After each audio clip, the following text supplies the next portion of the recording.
मेरे प्यारे साथियों नमस्कार। दोस्तों, आज हम आपको एक ऐसी कहानी सुनाने वाले हैं जिनमें आप जानेंगे कि मनुष्य को कम बोलने की आदत क्यों डालनी चाहिए। तो दोस्तों, नीतीश की एक पत्नी थी जो बहुत बोलती थी और वह उसके ज्यादा बोलने से बहुत परेशान था।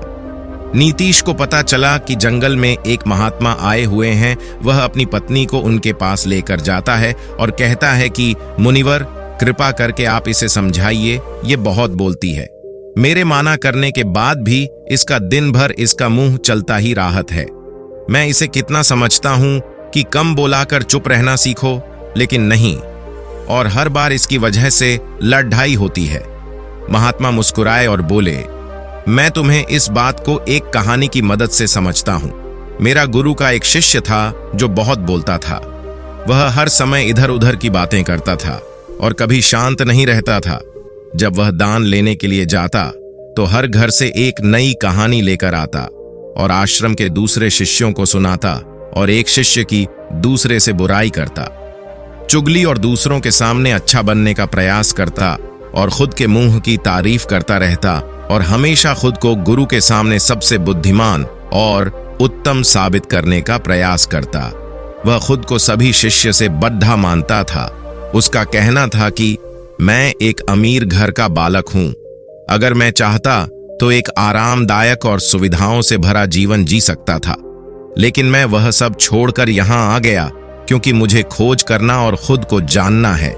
एक दिन गुरु ने आश्रम के सभी शिष्यों को बुलाकर कहा, आप सभी को अगले 1 महीने के लिए कोई ना कोई संकल्प लेना होगा। इससे आपकी संकल्प शक्ति मजबूत होगी और आप में आत्मशक्ति का संचार होगा। आप सभी अपने सामर्थ्य के अनुसार कोई भी संकल्प ले सकते हैं, और यदि 1 महीने से पूर्व आप में से जिसका भी संकल्प टूट जाएगा तो वह अपनी पुरानी दिनचर्या में वापस आ सकता है। सभी शिष्यों ने अपनी शक्ति के अनुसार संकल्प लिए और गुरु को अपने संकल्प के बारे में बताकर वहां से चले गए। लेकिन वह शिष्य जो खुद सबसे अलग दिखाना चाहता था, वह सीधे गुरु की कुटिया में पहुंच गया और बोला, मैं कोई छोटा मोटा संकल्प नहीं लेना चाहता, बल्कि खुद की ही जैसे एक और महान संकल्प लेना चाहता हूं। कृपया आप ही बताएं, मुझे क्या संकल्प लेना चाहिए। उसकी यह बात सुनकर गुरु मुस्कुराए बोले, क्या तुम मेरे द्वारा दिए संकल्प को पूरा कर पाओगे? क्या तुम्हारे लिए उसे पूरा करना संभव होगा? शायद नहीं, वह तुम्हारे लिए संभव नहीं। तुम उसे पूरा नहीं कर पाओगे, इसीलिए तुम खुद ही कोई संकल्प ढूंढो। शिष्य ने कहा, आप जो भी संकल्प मुझे देंगे मैं जरूर उसे पूरा करूंगा। गुरु ने कहा, ठीक है, तो तुम अगले 1 महीने तक चुप रहो, मुंह से एक भी शब्द नहीं निकलोगे, यही है तुम्हारा संकल्प है। शिष्य ने कहा, गुरुदेव, यह भी कोई संकल्प है? यह तो बहुत ही आसान है। आप कोई संकल्प दीजिए जो मेरी योग्यता के बराबर हो। गुरु ने कहा, पहले तो तुम इस संकल्प को तो पूरा करके दिखाओ।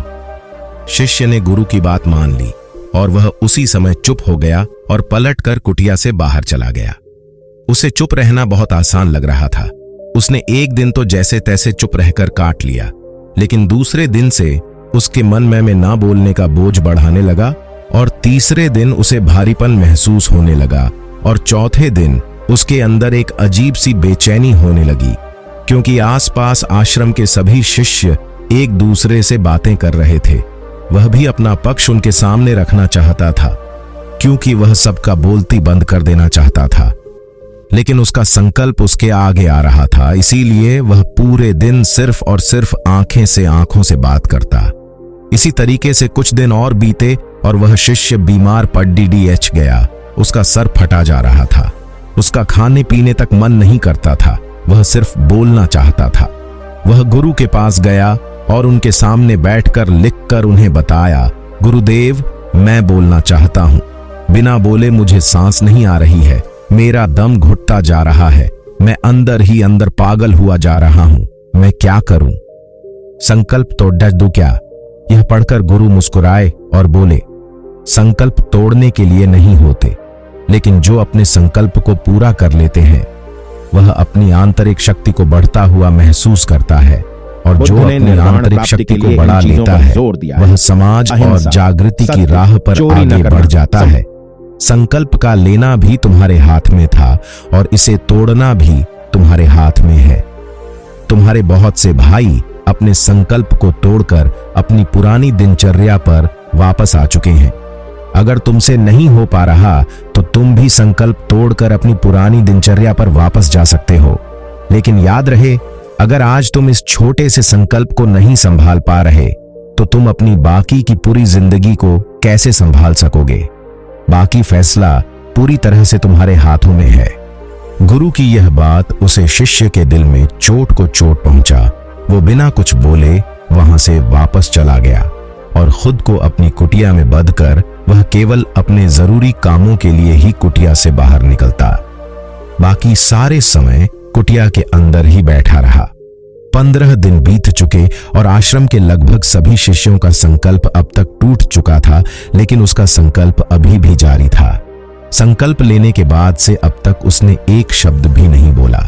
सारा आश्रम हैरान था कि इतना बोलने वाला इंसान चुप कैसे हो सकता है। 15 दिन बीतने के बाद वह दोबारा अपने गुरु के पास गया और लिखकर बताया है, गुरुदेव, मैं बाहर से तो चुप हूं, लेकिन मेरे भीतर बहुत सी आवाज है, बहुत सी चीख पुकार और शिकायतें हैं। अंदर ही अंदर बात करता रहता हूं। मेरा मन तरह तरह के प्रश्न पूछता है।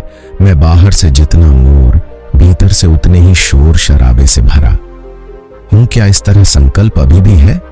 गुरु ने कहा, हाँ, तुम्हारा संकल्प भी जारी है, लेकिन जब तक लोगों की यह आवाज तुम्हारे कानों में पड्डे ढहती रही, घी तुम्हारा न बोलना चाहेगा, क्योंकि इसे तो आदत है। तुम भले ही बाहर से चुप रहो, लेकिन तुम अंदर ही अंदर बोलते रहोगे। तुम्हें इन बातों से, इन आवाजों से दूर जाना चाहिए। शिष्य गुरु को प्रणाम कर वहां से चला जाता है और सुबह होते ही अपनी कुटिया को छोड़ेच जंगल की तरफ चला जाता है। कई दिन बीत जाते हैं, संकल्प का समय भी पूरा हो जाता है, लेकिन शिष्य लौट कर नहीं आया। आश्रम में सभी को डर था कि कहीं जंगली जानवर ने उसे खा लिया तो नहीं। इस बीच ढूंढने की बहुत कोशिश की गई, लेकिन वह कहीं नहीं मिला। गुरु भाइयों ने मान लिया था कि जंगली जानवरों ने उसे अपना शिकार बना लिया है, लेकिन गुरु को ऐसा नहीं लग रहा था। एक दिन आश्रम का एक अन्य शिष्य गुरु के पास आया और बोला, गुरुदेव, हमारे उसे अधिक बोलने वाले भाई के साथ क्या हुआ होगा? क्या जानवर उसे मार दिया होगा? गुरु ने कहा, हो सकता है कि जानवरों ने उसे अपना शिकार बना लिया हो, लेकिन उसके न लौटने की एक दूसरी वजह भी हो। शायद उसे वह मिल गया है जिसके लिए वह गया था। फिर शिष्य ने पूछा, गुरु, इतना हानिकारक होता है?